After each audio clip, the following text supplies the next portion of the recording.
사무엘하 12장 19절로 23절까지 말씀입니다. 예배 순서지에 인쇄되어 있고 성경은 구약성경 479쪽입니다. 479, 480쪽 말씀입니다. 사무엘사 12장 19절부터 23절까지 같이 한 목소리로 읽겠습니다. 시작. 다윗이 그의 신하들이 서로 수군거리는 것을 보고 그 아이가 죽은 줄을 다윗이 깨닫고 그의 신하들에게 묻되 아이가 죽었느냐 하니 대답하되 죽었나이다 하는지라. 다윗이 땅에서 일어나 몸을 씻고 기름을 바르고 의복을 갈아입고 여호와의 전에 들어가서 경배하고 왕궁으로 돌아와 명령하여 음식을 그 앞에 차리게 하고 먹은지라. 그의 신하들이 그에게 이르되 아이가 살았을 때는 그를 위하여 금식하고 우시더니 죽은 후에는 일어나서 잡수시니 이 일이 어찌 됨이니까 하니 이르되 아이가 살았을 때 내가 금식하고 운 것은 혹시 여호와께서 나를 불쌍히 여기사 아이를 살려주실는지 누가 알까 생각함이거니와 지금은 죽었으니 내가 어찌 금식하랴. 내가 다시 돌아오게 할 수 있느냐.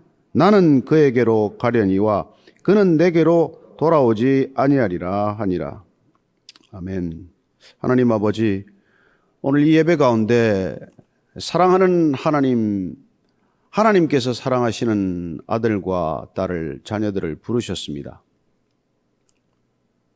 하나님께서 부르신 그 목적과 소명과 까닭이 있는 줄로 믿습니다.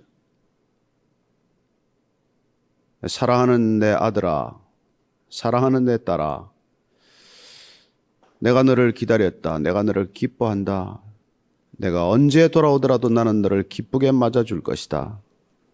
주께서 늘 그 기다림에 안타까운 마음으로 지켜보셨던 주의 자녀들이 예배 자리로 나왔사오니 주님이 예배를 기뻐 받아주시고 우리가 숨길 것도 가릴 것도 없는 죄인임을 고백하고자 하오니 주님, 우리의 죄보다도 비교할 수 없이 더 크고 깊고 넓은 아버지의 사랑으로 우리를 옷 입게 하여 주옵소서.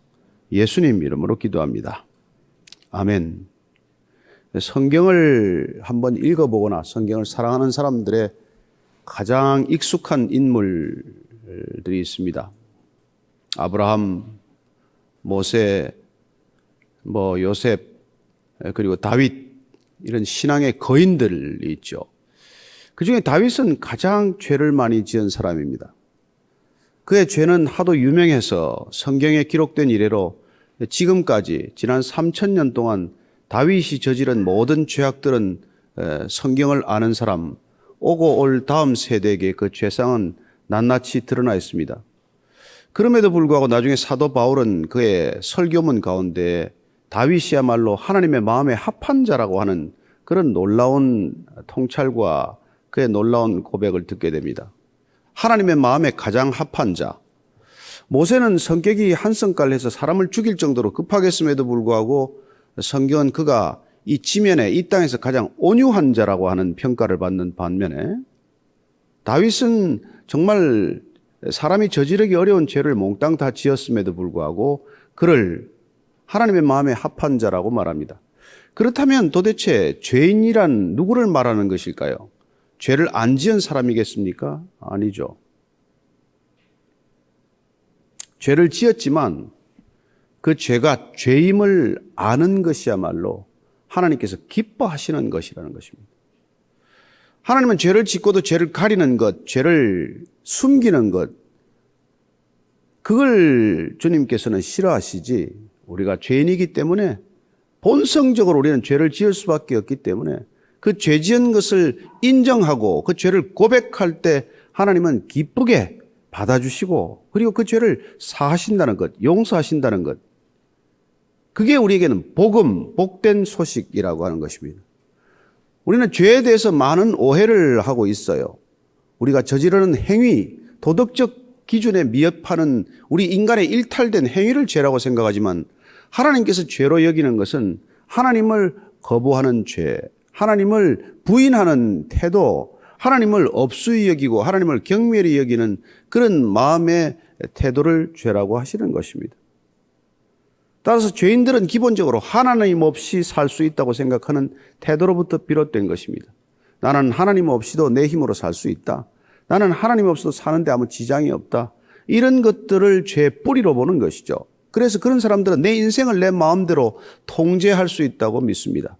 내 인생을 내 마음대로 통제할 수 있을 뿐만 아니라 다른 사람들의 인생도 그 사람들의 삶조차도 내가 컨트롤할 수 있다고 생각하는 것이죠.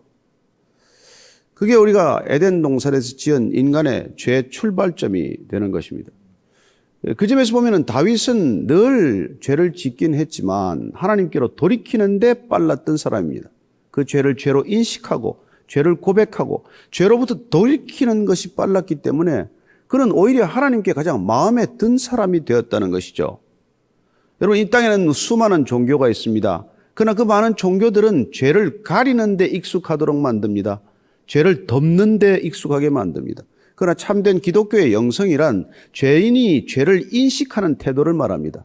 따라서 그가 영적이다라고 말하는 것은 죄를 안 짓는 인간이 아니라 죄를 금방금방 인식하고 죄로부터 금세금세 돌이키는 삶의 태도를 말하는 것이죠. 그런 사람을 영적이라고 말합니다. 따라서 이 세상 가운데 있지만 내가 죄를 짓는구나를 알아채리면 그는 영적인 사람이지만 아무리 그가 깊은 심산유곡에 있든 사막의 수도원에 있건 지금 이 시간 교회에 있건 죄를 죄로 인식하지 못하는 태도야말로 죄인의 전형적인 태도라는 것입니다. 그 점에서 죄인들이 밖에 있느냐 오히려 교회 안에 있느냐를 따져볼 필요가 있는 것이죠. 세상 밖에 있어도 내가 죄를 짓고 살아간다는 것 때문에 죄를 돌이킬 수 있다면 그는 의로운 사람일 수 있지만 교회 안에 있든 그가 깊은 수도원에 있건 그 안에서 나는 죄를 짓고 있지 않다는 착각 속에 있다면 어쩌면 그는 주님께서 그토록 싫어하던 그런 이 교만한 사람에 불과할지 모르죠. 우리는 다윗이 어떤 죄를 저질렀기 때문에 오늘 본문 말씀을 읽게 되었는지 배경을 잠깐 설명드린다면 그는 밧세바라고 하는 부하의 장수의 아내와 간음을 했어요. 아이가 태어났습니다. 그는 그 남편을 죽게 하고 그 아이를 데리고 정말 잘 키우고 살고 싶었겠죠. 그러나 이 아이는 어찌된 일인지 정말 시름시름하다가 아프게 됩니다. 다윗이 금식을 하고 일주일 동안 그 아이를 위하여 기도합니다. 하도 기도하는 것이 처절해서 부하들이 말을 붙이지 못해요. 식사를 좀 하십시오. 좀 정신을 차리십시오. 기운을 좀 차리십시오. 이런 얘기를 할 수 없을 만큼 다윗은 절절한 마음으로 기도를 하죠. 일주일 만에 그 아이는 목숨을 거둡니다. 그래서 부하들이 큰 근심에 빠졌어요. 도대체 이렇게 아이가 아플 때도 금식하고 말 한마디 않던 이 다윗을 무슨 말로 위로할 것인가 라고 생각했는데 아이가 죽었다는 얘기를 듣고 나서 다윗은 금세 일어나서 왕궁으로 돌아가서 세수를 하고 옷을 깨끗이 갈아입고 그리고 밑에 부하들에게 음식을 차리라고 말합니다. 그리고 그는 음식을 충분히 먹고 기운을 차리고 다시 그가 해야 할 일을 감당하는 모습을 보게 됩니다. 다윗은 성경 기록에 따르면 19명 정도의 아들의 기록들이 있어요.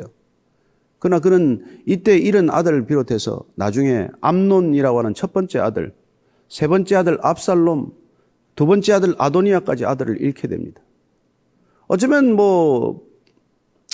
아이들이 그렇게 많았으니까 애들 서너 죽는 거야 무슨 큰일이겠냐 할지 모르겠지만 부모의 마음에 어느 손가락 깨물어 아프지 않듯 한 아이를 잃는다는 것은 비교할 수 없는 상실감이고 누구도 위로할 수 없는 아픔이라는 것을 잘 압니다. 그럼에도 불구하고 우리는 오늘 다윗의 이 본문 말씀을 통해서 다윗이 그 아들을 잃고 결연하게 일어나서 다시 한번 본인이 하나님께서 부여한 일을 책임을 다할 수 있는 이 태도를 우리는 삶의 뿌리박은 영성, 현실의 뿌리박은 영성, 주님께서 허락한 소명의 뿌리박은 영성이라고 말하는 것이죠. 우리는 이 다윗의 삶을 통해서 오늘 몇 가지 교훈을 얻고자 합니다. 첫째, 우리는 죄인인 줄 모르고 그도 잠시 실수를 했지만은 나단 선지자의 지적을 받습니다. 부자가 가난한 사람의 양 한 마리 있는 것을 빼앗았다고 합니다.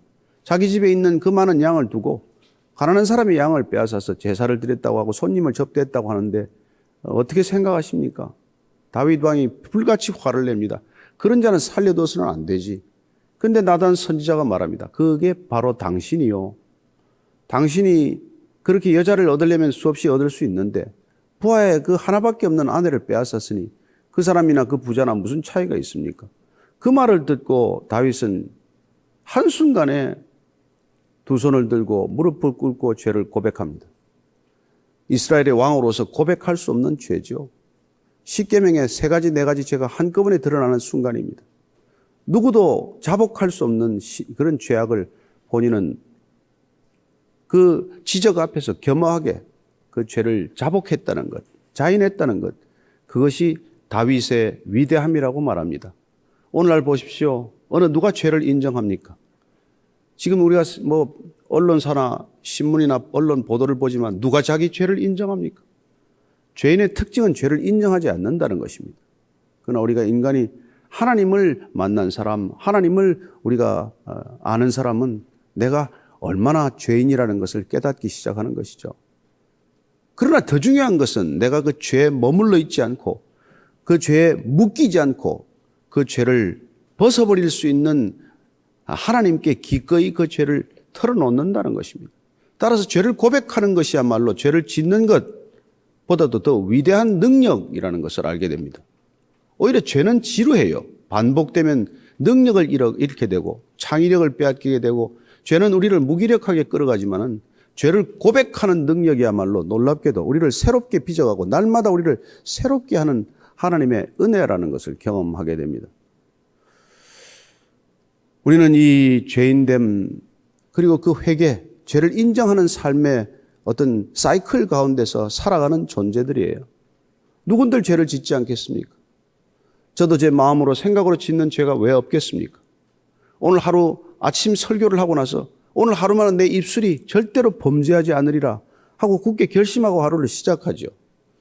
그러나 생각은 고가운 것을 보면 또 내 마음속에서 불끈불끈 화같이 솟는 것을 경험하고 내 마음속에 용납할 수 없는 불의한 일을 보게 되면 또 그 불의를 정죄하는 마음이 일고 있기 때문에 내 마음 같아서는 수없이 많은 죄를 짓는다는 것을 알고 있습니다.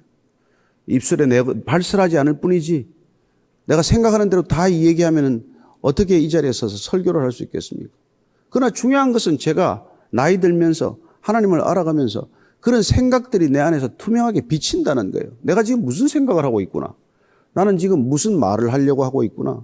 나는 왜 이런 생각을 하게 되었는가 하는 것들의 뿌리를 들여다본다는 점에서 어떻게 보면 하나님 우리에게 주신 가장 큰 능력 중에 하나가 내 죄를 자각하게 하는 능력이라는 것을 알게 됩니다. 따라서 하나님을 우리가 믿는다, 하나님을 만났다, 하나님을 예배한다 하는 사람의 가장 결정적인 태도는 하나님을 모르고 거부하는 사람들과 차이란 단 하나입니다. 내 안에 있는 죄악을 내가 들여다볼 수 있느냐, 그 죄를 고백할 수 있느냐, 그 죄로부터 돌이킬 수 있느냐, 그 죄를 사하시는 하나님의 손길을 받아들일 수 있느냐, 바로 그 차이뿐이라는 것이죠. 다윗은 이 일을 끝나고 나서 시편 51편 위대한 시를 읽게 됩니다. 다윗의 시편 51편을 제가 읽어드리겠습니다. 이 앞에 우리 자막이 있을 텐데 오늘 시편 51편 1절부터 12절까지를 한번 한 목소리로 같이 읽겠습니다. 시작. 하나님이여 주의 인자를 따라 내게 은혜를 베푸시며 주의 많은 긍휼을 따라 내 죄악을 지워주소서. 나의 죄악을 맑게 씻으시며 나의 죄를 깨끗이 제하소서. 무릇 나는 내 죄가를 아오니 내 죄가 항상 내 앞에 있나이다. 내가 주께만 범죄하여 주의 목전에 악을 행하였사오니 주께서 말씀하실 때 의로우시다 하고 주께서 심판하실 때 순전하시다 하리이다. 내가 죄악 중에서 출생하였으며 어머니가 내 죄 중에서 나를 잉태하였나이다. 보소서 주께서는 중심이 진실함을 원하시오니 내게 지혜를 은밀히 가르치시리이다. 우슬초로 나를 정결하게 하소서. 내가 정하리이다. 나의 죄를 씻어주소서. 내가 눈보다 희리이다.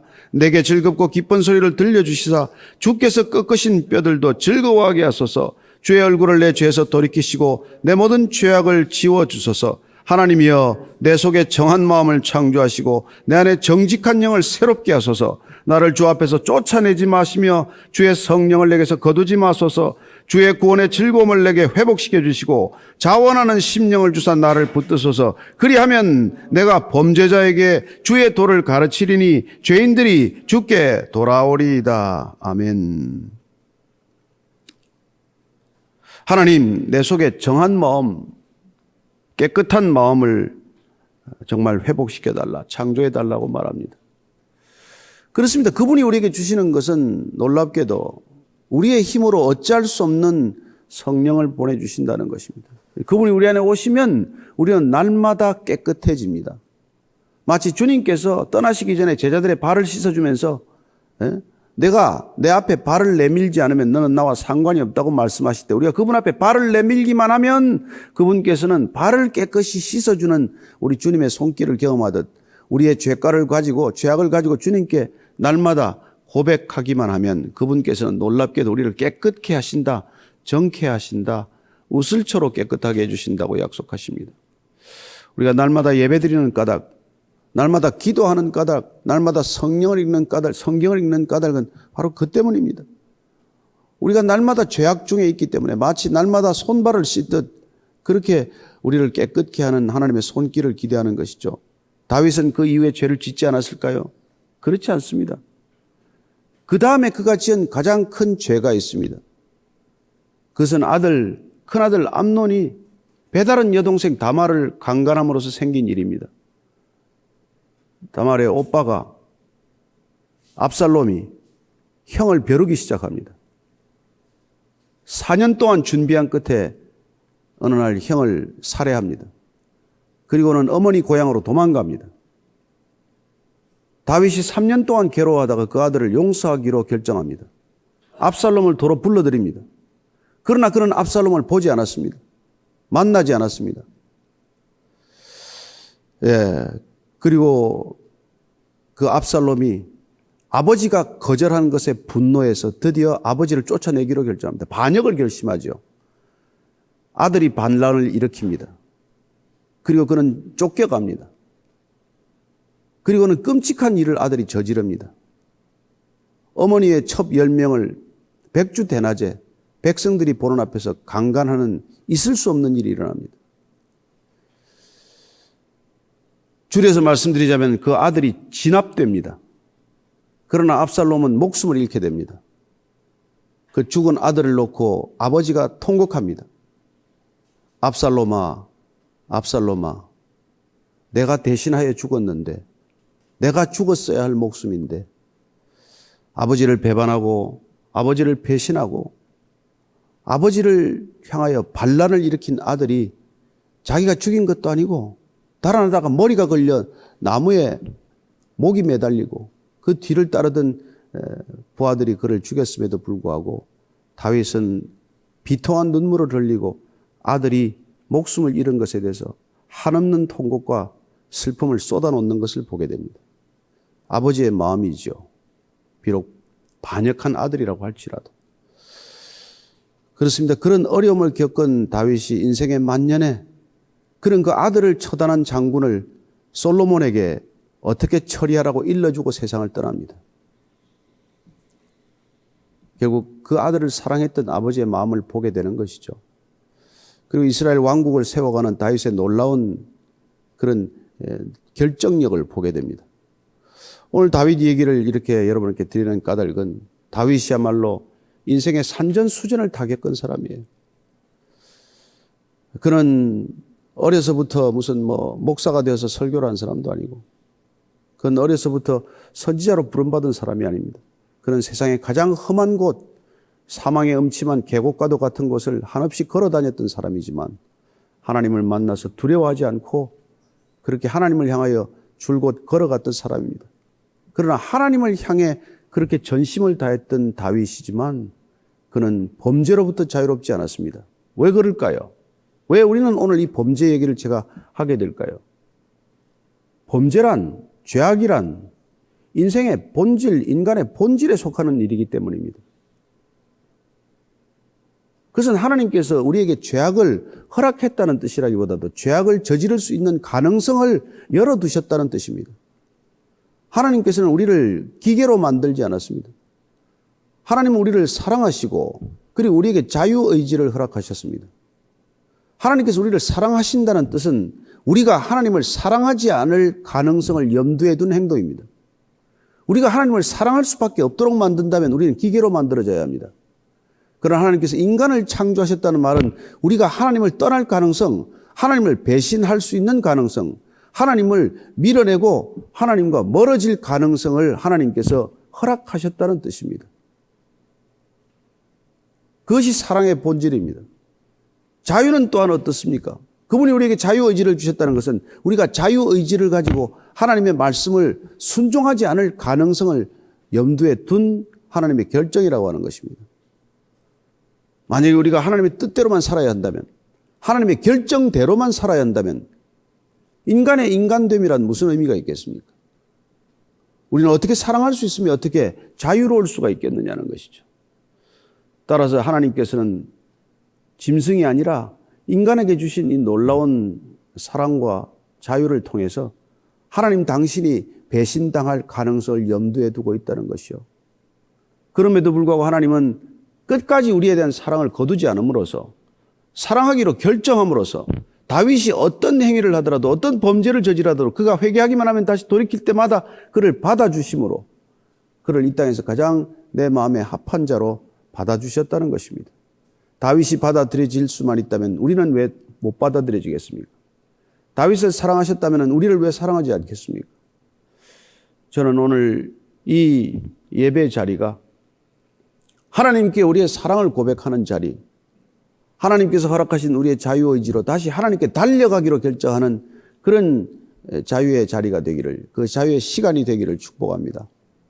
오늘 여기까지 오시는 데는 많은 시간과 많은 아픔과 많은 결정들이 있지만은 하나님께서는 어느 누구보다도 어떤 시간보다도 기뻐하신다고 저는 믿습니다. 천하보다 귀한 한 영혼이 주님께로 돌이킬 때 주님께서는 천국에서 잔치를 벌인다고 말씀하십니다. 저는 그 하늘나라의 기쁨을 우리 모두가 마음속에 느낄 수 있게 되기를 바랍니다.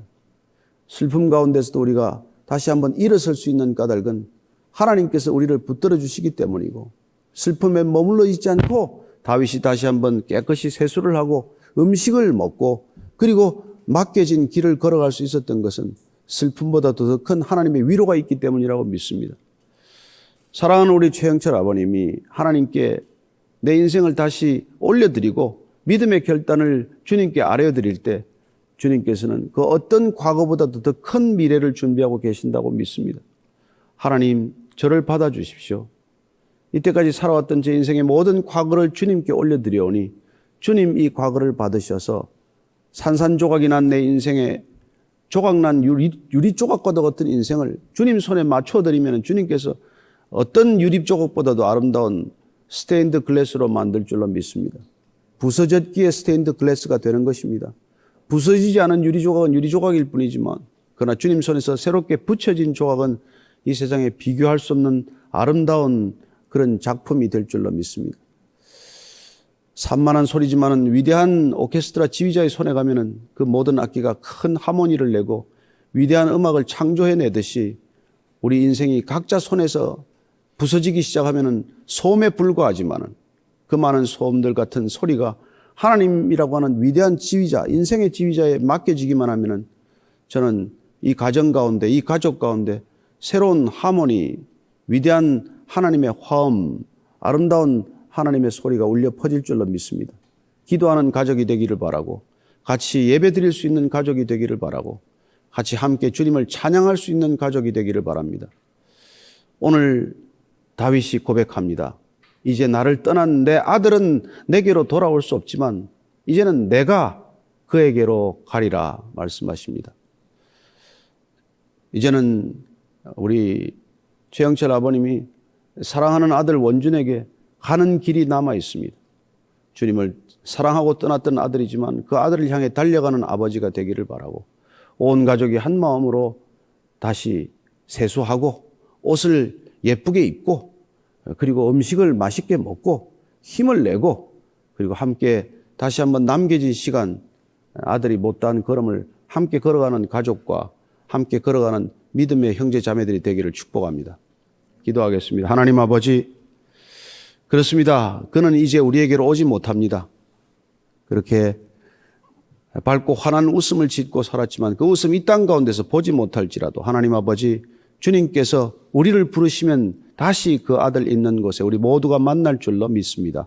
이제는 그에게로 가는 길이 남아있음을 고백하오니 주님, 우리를 끝까지 걷게 하사, 주님과 손 붙들고 걷게 하사, 온 가족이 함께 손 붙들고 걸어가게 하사, 온 가족이 함께 아름다운 찬양을 정말 주님의 존전 앞에서 마음껏 불러드리고 기뻐하는 그런 환상을 갖게 하여 주옵소서.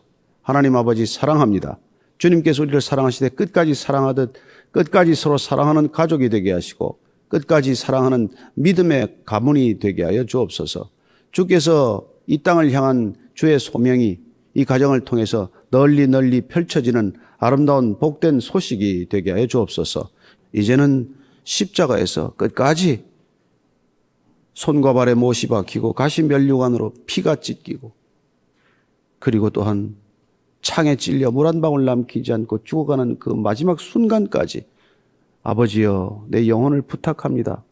하나님께 부탁했던 그리고 끝까지 하나님에 대한 신뢰를 거두지 않았던 우리 구주 예수 그리스도의 은혜와 그 아들 우리에게 주시기까지 우리를 사랑하신다고 고백하는 하나님 아버지의 형언할 수 없는 사랑과 날마다 세상을 향한 우리의 발걸음을 돌이켜 주님께로 향하게 하는 성령님의 인도하심과 충만하게 하심과 축복하심이 오늘 다윗과 같은 인생이 끝내 주님께 버림받지 않고 통회하고 자복하고 돌이켰을 때 내 마음에 합한 아들이라 말씀해 주셨던 것처럼 이때까지 주님을 잠시 떠나서 정말 이 세상의 길을 마음껏 달렸던 한 영혼을 주께서 택하사 그리고 지금까지 기다리시고 받아주신 우리 최영철 아버님과 그 모든 가족들과 또 하시는 모든 일들 가운데 이제로부터 영원까지 함께 하시기를 간절히 축원하옵나이다.